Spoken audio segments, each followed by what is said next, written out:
The morning the Hendersons came, the valley was choking. It was the third year of the drought, and the air had turned to something you could chew, thick, brown, and bitter, with a taste of dust and desperation. The creek that had run through the valley for 100 years was now a seam of cracked mud. The Hendersons' hay fields, which had once rolled green and gold in the July sun, had bleached to the color of old bone. Their cattle stood in the pens with their heads low, and the wells that had served 3 generations were pulling up nothing but sand and the dull taste of iron. Mrs. Henderson drove because her husband's hands were shaking. She drove the old Ford down the county road with the windows down, not because she wanted the hot air, but because the truck's AC had died 2 summers ago, and there was no money to fix it. She drove past her own dead fields, past the carver's place where the corn had never broken knee-high, past the Whitaker's orchard, where the trees had dropped their leaves in June as if giving up. She drove to the last place she ever thought she would go, to the 40 acres that had been the joke of the county, the scorched and abandoned parcel that Elara Voss had inherited from her grandmother. Mrs. Henderson had not spoken to Elara in 14 months. Not since the girl had knocked on their door in the gray aftermath of the wildfire, her face smudged with ash, her second-hand coat reeking of wood smoke, and asked, quietly, almost embarrassed, if she could take the burnt tree stumps from their back 40. The stumps that had once been a pine forest planted by Mrs. Henderson's husband's grandfather in 1947. The stumps that had burned so hot they had cracked like glass. Mrs. Henderson had said yes because she didn't know what else to do with them, and because the girl's eyes had been so earnest, so painfully hopeful. But later, at the church potluck, when the other women had asked what Elara was doing with all that dead wood, Mrs. Henderson had laughed. They all had. Building something, she had said, and the table had erupted. Now she parked the truck at the gate. The gate was new, raw cedar posts that hadn't been there before. Beyond it, she could see green, not the desperate, thin green of weeds struggling in a ditch. Real green. Thick, layered, breathing green. She stepped out of the truck, and the first thing she noticed was the temperature. It was 10 degrees cooler here, maybe 15. The air smelled different too, not of dust and diesel, but of something wet and alive. Leaf mold, growing things. She walked through the gate. Her boots sank into soft ground, not the concrete hard pan of her own fields. The path curved between 2 massive shapes that she slowly recognized as the burnt stumps she had given away. But they were unrecognizable now. They were covered in moss so thick and green it looked like velvet. White mushrooms sprouted from their sides in shelves and clusters. Young trees, alders, she thought, or maybe birch, grew straight and tall from the soil that had built up around them. The ground beneath her feet was black and crumbly, not the gray dust she had grown used to. And there was water. She could hear it. A faint, steady trickle that came from somewhere ahead. Mrs. Henderson walked deeper. The canopy closed overhead, fully, but enough to filter the brutal sun into something gentle, something that dappled the path in gold and shadow. She passed a swale where willows grew in a thick hedge, their roots holding the soil like a living dam. She passed clusters of berry bushes heavy with fruit. She passed a pond she didn't remember, clear water held in a depression that had once been just another crack in the earth. And then she saw Elara. The girl was kneeling beside a massive oak stump, the biggest one, the one that had been the centerpiece of the Hendersons' back forest. It was half buried now, soft with decay, and from its center grew a young oak tree, already 10 feet tall, its leaves a vibrant green that hurt to look at after so much brown. Elara was pressing her hands into the soil around it, her eyes closed, her face turned up toward the filtered light. She was 31 now, Mrs. Henderson realized. Her hair had streaks of gray. Her hands were scarred, but she looked peaceful, powerful, like someone who had been proven right in the most beautiful way possible. Mrs. Henderson didn't know what to say. She stood there, her throat tight, her eyes burning. Elara opened her eyes. She didn't smile. She just nodded, as if she had been expecting this visit all along. "You gave me the first one," Elara said softly. "The ponderosa pine. Do you remember?" Mrs. Henderson remembered. She remembered everything, and as she stood there in the cool, breathing air of a forest that had no business existing in that valley, she understood that she was not looking at a farm. She was looking at a miracle. She was looking at the answer to a question she hadn't known she was asking. But this was not where the story began. This was the end of the beginning. To understand how a valley forgot how to die, you have to go back to the day the land caught fire. The wildfire had started on a Tuesday in August, when the humidity dropped to 6% and the wind came howling down from the ridge like something angry and alive. It started with a spark. Some said a transformer. Some said a dry lightning strike. Some said it didn't matter because in a drought like that, the land was already holding its breath, waiting for a reason. The reason found it in the dry grass of the Whitaker place, and within 6 hours it had eaten 3,000 acres. Elara watched it from her grandmother's porch. She was 21 years old, 5 months out of school with a degree she couldn't use and grief she didn't know how to carry. Her grandmother had died in the spring, quietly in her sleep, leaving Elara the farmhouse and the 40 acres and a set of journals written in a handwriting so precise it looked like embroidery. The land was worthless.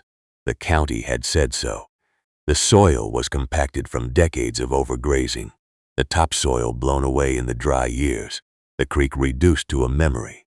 But her grandmother had loved it, had talked about it the way some people talk about old friends, fondly, with forgiveness for the flaws. The fire didn't reach the farmhouse. It stopped 3 miles short, held back by a shift in the wind and the desperate work of volunteer crews. But it took the Hendersons' forest. It took the Carvers' back pasture. It took the pine belt that had shaded the creek and held the soil on the ridge. When the smoke cleared, the valley looked like a photograph from another planet, gray and black and still, with the occasional skeletal tree standing like a sentinel that had forgotten how to fall. In the weeks after, the valley turned to the work of cleanup.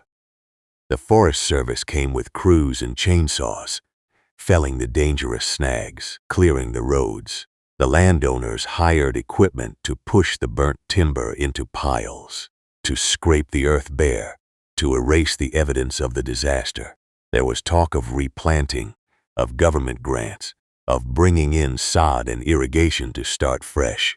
The old ways, the ways that had made the land vulnerable in the first place. Elara watched all of this from her porch. She had no money for equipment. She had no political connections for grants. She had 40 acres of hardpan and a heart that felt too heavy for her chest. And she had her grandmother's journals. She had read them all in the months after the funeral. Not at first.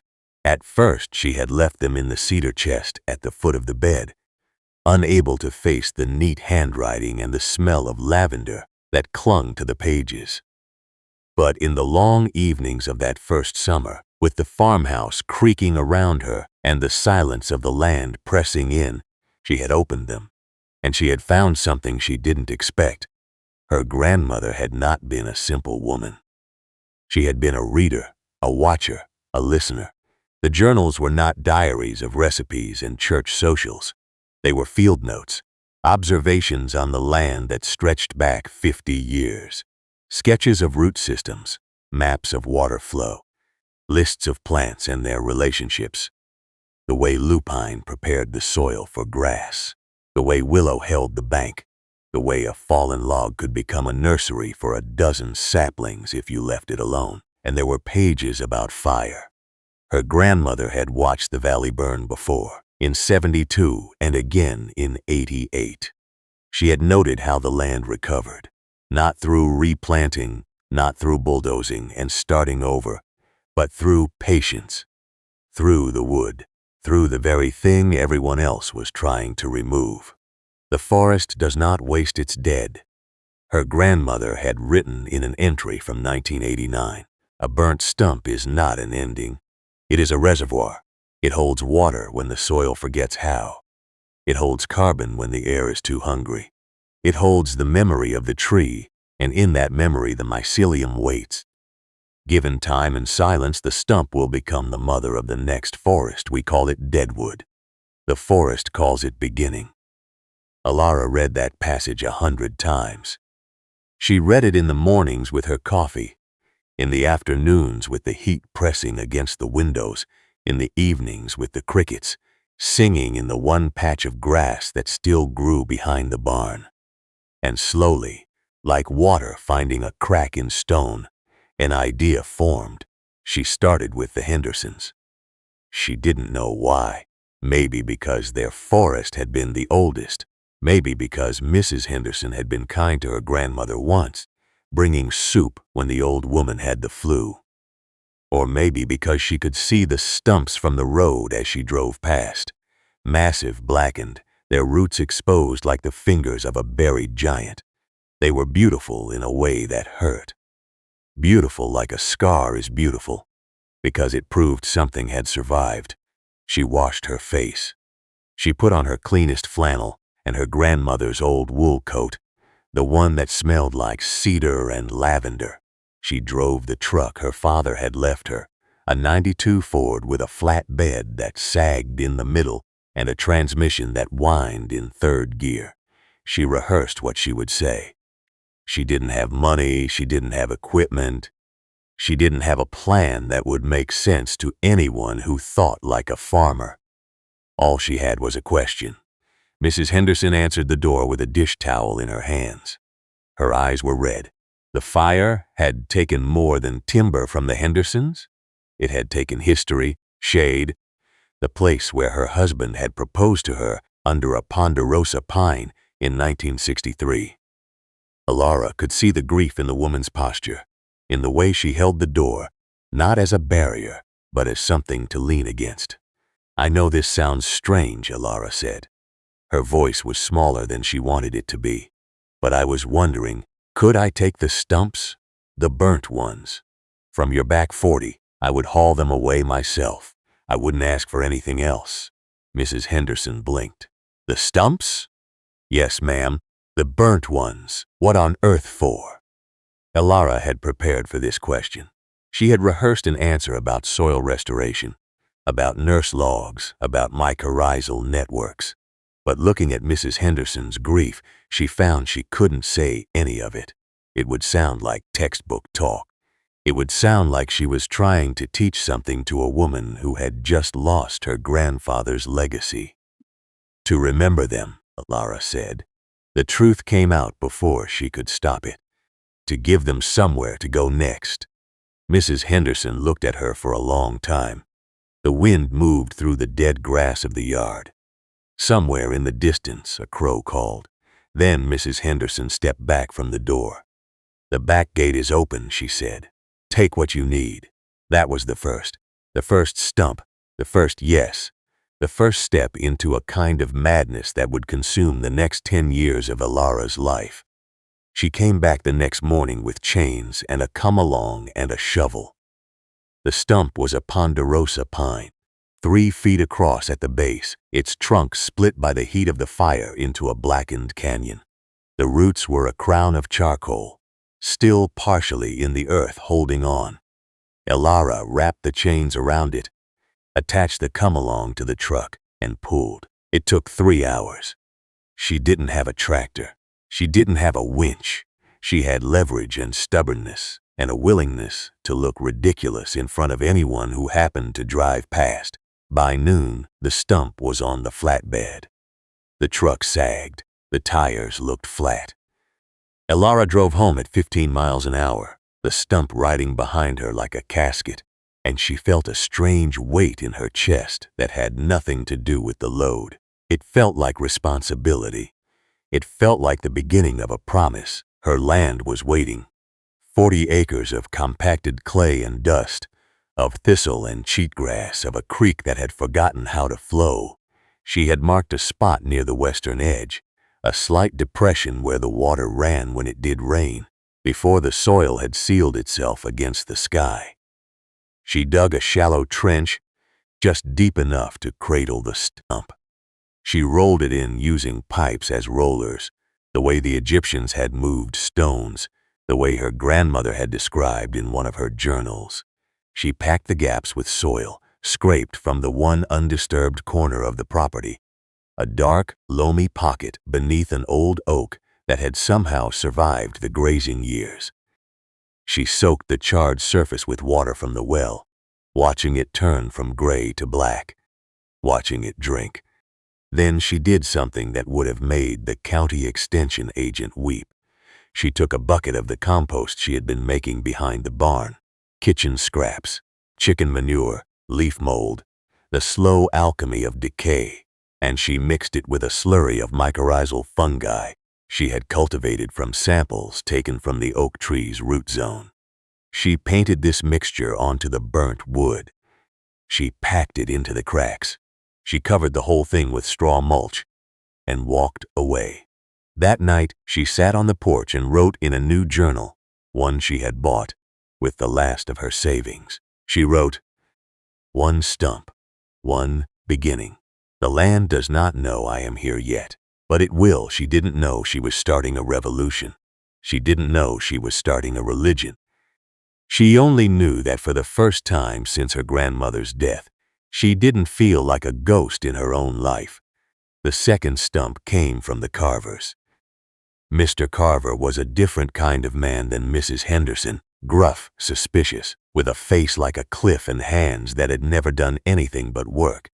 He had lost 80 acres of grazing land to the fire, and he had spent the weeks since bulldozing the dead timber into piles, preparing to reseed, preparing to start over the way he had always started over, with force, with dominance. When Elara knocked on his door, he answered with a beer in his hand and a look that said he had already decided whatever she was selling, he wasn't buying. "I don't want to take your time," Elara said. She had learned to speak quickly, to get her request out before the door could close. "I know you're clearing the burnt wood. I was wondering if I could take the stumps, the big ones. I'd haul them myself." Mr. Carver squinted at her. He looked past her at the truck, at the empty bed, at the girl who barely looked strong enough to change a tire. "The stumps?" "Yes, sir. What in God's name do you want with burnt stumps?" Elara had her answer ready this time. To bury them, to plant with them, to make the soil remember how to hold water. Mr. Carver took a long drink of his beer. He looked at her with the flat, evaluating gaze of a man who had spent his life measuring worth in bushels and hours. "You're that Voss girl," he said, "the one who inherited the old place." "Yes, sir. Your grandmother was a good woman. Odd, but good."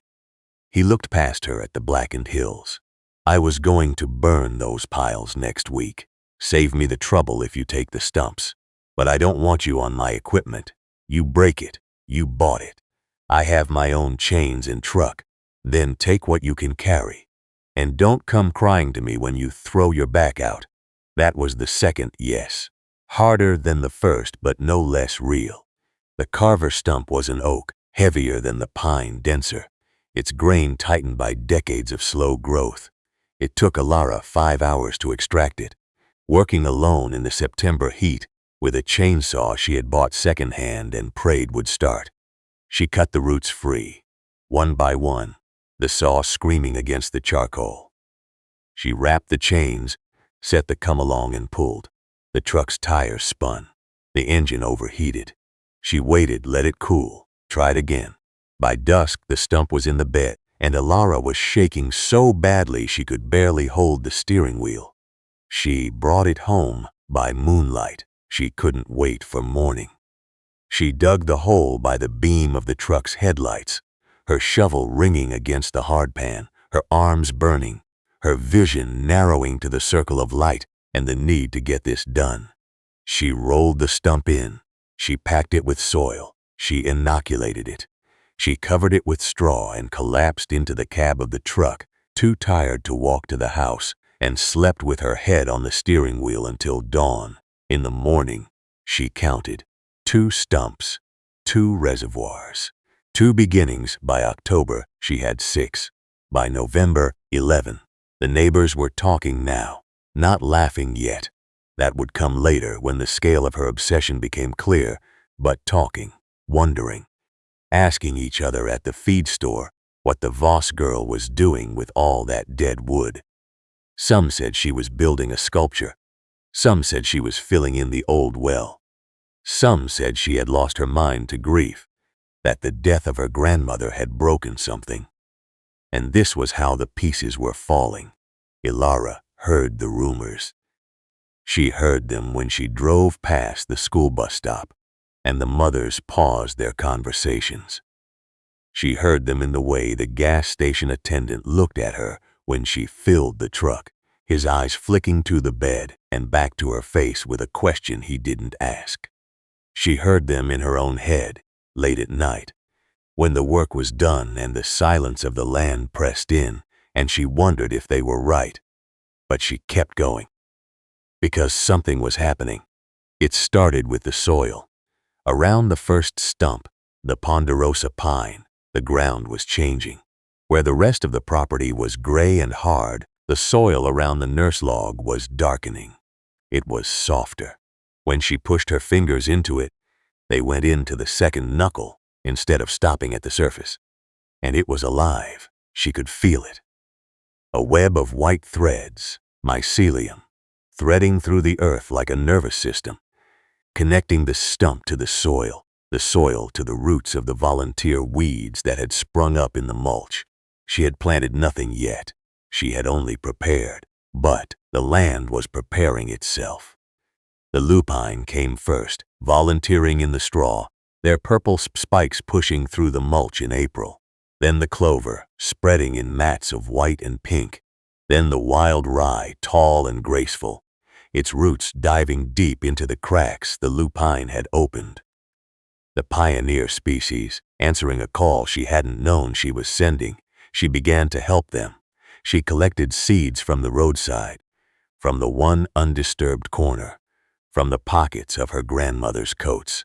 She scattered them between the stumps, in the trenches she had dug and filled with rotting wood, along the contour lines where water wanted to flow.